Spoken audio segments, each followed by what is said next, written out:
Salut à tous, j'espère que vous allez bien, et aujourd'hui je vais un peu vous parler de moi. Faut savoir que je suis quelqu'un qui s'est mis à regarder un peu tout et n'importe quoi sur internet à un âge plutôt jeune.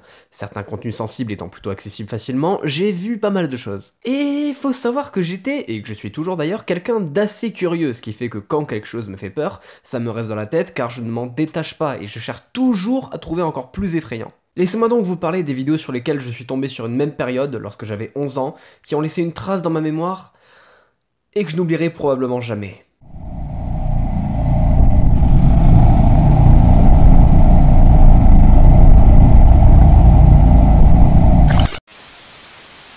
Alors là c'est un peu marrant, on va commencer avec une vidéo dont j'ai déjà parlé dans ma deuxième vidéo sur ma chaîne YouTube. C'est pas forcément la peine d'aller la voir, hein. Elle est intitulée Obey the Walrus, et du coup je suis tombé dessus quand j'avais à peu près 11 ans, et elle m'a marqué de très près. Bon, voici la vidéo.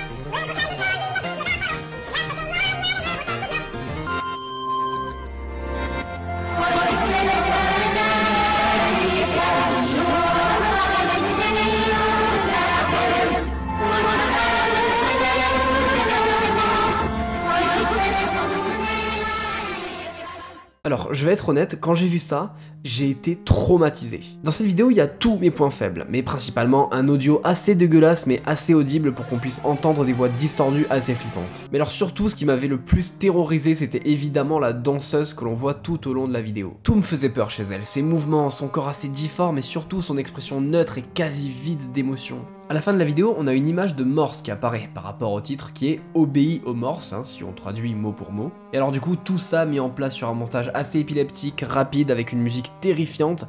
Toute la vidéo a une ambiance déformée, elle met vraiment hyper mal à l'aise. Elle a d'ailleurs une réputation de vidéo maudite qui aurait été créée par une secte, mais bref, donc quand t'es un gamin complètement débile comme moi, tu te mets à dire que t'as vu un truc qui t'a maudit et que tu vas crever. Bon, évidemment j'ai flippé pendant je sais pas combien de temps, mais j'ai regardé cette vidéo plusieurs fois et ça me faisait toujours aussi peur. Mais quelques années plus tard, j'ai fait quelques recherches et en réalité cette vidéo est un extrait d'un reportage sur une artiste qui s'appelle The Goddess Bunny, de son vrai nom Sandy Crisp, qui est donc une artiste transgenre atteinte de la polio et ayant subi des erreurs médicales.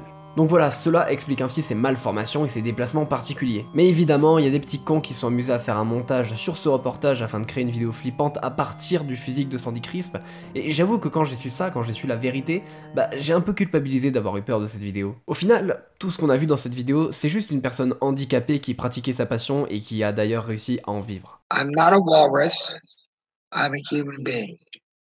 And I would appreciate it if people would recognize that. Bref, n'empêche que cette vidéo est gravée dans ma mémoire, elle fait partie des quelques vidéos qui m'ont vraiment empêché de dormir correctement, et donc c'est pour ça que je tenais à vous en parler. Passons à la suite. Alors, cette vidéo, je l'ai découverte via une vidéo de Farod, sortie en 2015, qui portait sur ce sujet. Alors, il racontait cette histoire au travers d'une petite fiction très sympa, comme à son habitude lorsqu'il raconte des creepypastas, et après avoir terminé sa narration, il renvoyait le spectateur vers un lien, celui de la vidéo. Alors avant de vous la montrer, je vous remets vite fait dans le contexte. Il y a quelques années, plusieurs personnes sur un forum se sont souvenues d'une série qu'ils regardaient étant enfants. Une série qui mettait en scène des marionnettes dans un univers de pirates dont ils pensaient avoir rêvé car leur souvenir de cette dernière était trop flou. Mais finalement, après quelques recherches, le dernier épisode de la série est retrouvé sur YouTube. C'est donc la vidéo que Farod mettait à la fin de son court-métrage. Et voici donc la vidéo qui était sur le point de me marquer pendant un long moment.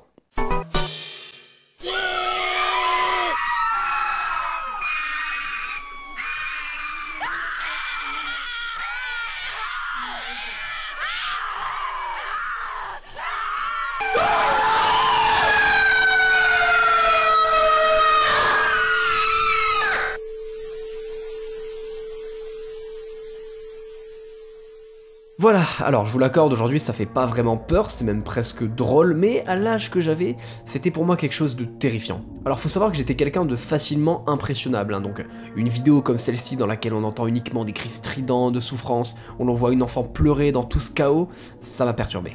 Je me souviens avoir vu cette vidéo en plein après-midi et pourtant j'étais vraiment terrorisé, j'arrivais pas à me sortir de la tête ces cris horribles, ni la vision des marionnettes se tordant dans tous les sens d'une manière très malsaine. Et bien évidemment, j'ai pas pu m'empêcher de regarder cette vidéo plusieurs fois, et est venu un moment où j'ai découvert que j'avais raté quelque chose. Quelque chose de dissimulé, une image subliminale qui apparaît juste avant l'apparition des interférences. Je veux parler de cette image. Voilà. Elle apparaît une fraction de seconde et je l'avais pas vue au premier visionnage. Bon, je vais pas vous cacher que lorsque j'ai découvert ça, ça m'a marqué sur le moment, mais j'ai vite oublié parce que j'étais un peu passé à autre chose depuis, mais quand même, c'est une image que j'oublierai pas. Alors un truc très intéressant à noter, il faut aussi savoir que Candle Cove a fait l'objet d'une vraie série que j'ai vue. Ça s'appelle Channel Zero et c'est sympa, le lien avec Candle Cove est étroit mais est quand même très cool. Bon, bien évidemment, vous vous doutez que toute cette histoire est une creepypasta, Candle Cove n'existe pas réellement, mais par contre la fiction est très sympa, et il y a quand même des efforts qui ont été mis dans tout ça, donc petit trauma, mais trauma classe, sur une creepypasta très cool. Bon, celle-là elle peut vous paraître un peu bizarre comme ça, mais elle en vaut le détour. Elle concerne une pub japonaise pour Kleenex, donc les mouchoirs, qui a marqué plusieurs personnes lorsque cette dernière passait à la télé. Alors du coup, laissez-moi vous passer cette pub. Bon, petit imprévu, la musique de la pub est soumise à des Content ID, du coup je vais pas prendre le risque de vous la faire écouter. C'est une musique qui s'appelle It's a Fine Day, c'est chanté par Jane, et ce qui est particulier avec cette musique, c'est qu'il n'y a pas d'instru, c'est juste une voix féminine qui chante à peine, qui parle en réalité.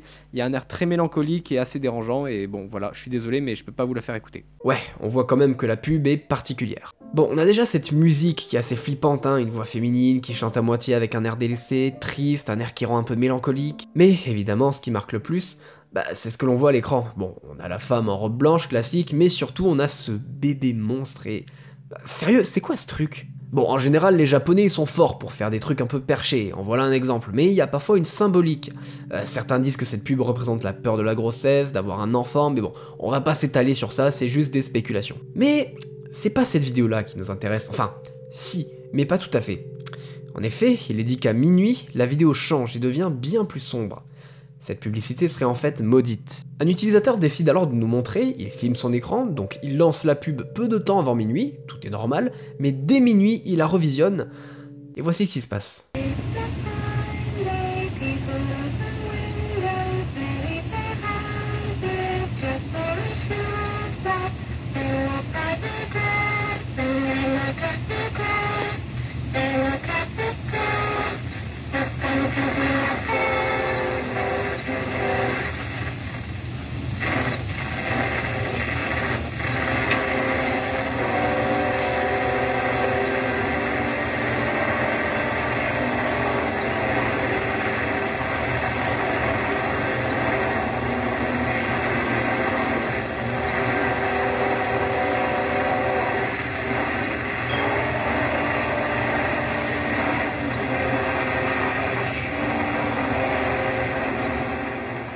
Voilà à quoi la version maudite ressemblerait et...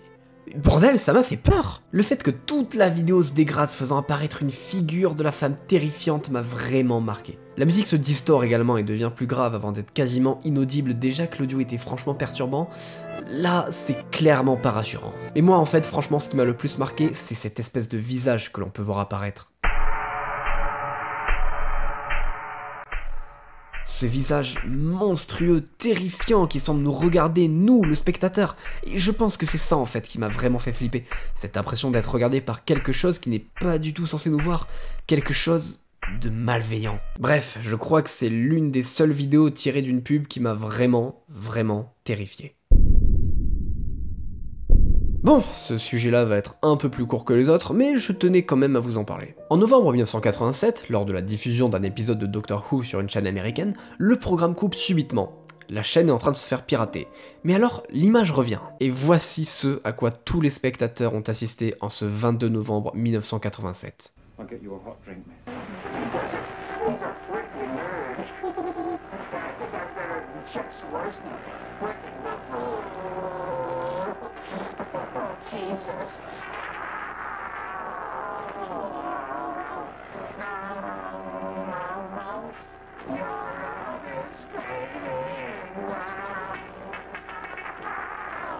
Alors pareil, ça peut faire sourire, et même ça fait sourire aujourd'hui, mais mettez-vous dans le contexte, mettez-vous d'abord dans la peau du spectateur. Il est 23h20, donc la nuit, vous êtes un peu en train de vous endormir devant Doctor Who tranquillement, et là d'un coup votre télé grésille, l'image se déforme, et là vous voyez apparaître ceci. Une personne avec un masque de Max Headroom, qui est un personnage de série, est à l'écran, sa voix est déformée, et il fait n'importe quoi. Et moi, c'est cet aspect trop bizarre qui m'a perturbé. L'image du masque m'est restée dans la tête et ça m'a empêché de dormir correctement pendant un bon moment. Bon, en réalité, ce qui se passe dans la vidéo fait pas vraiment peur. Je vais vous montrer ce petit passage de la vidéo qui est quand même assez légendaire.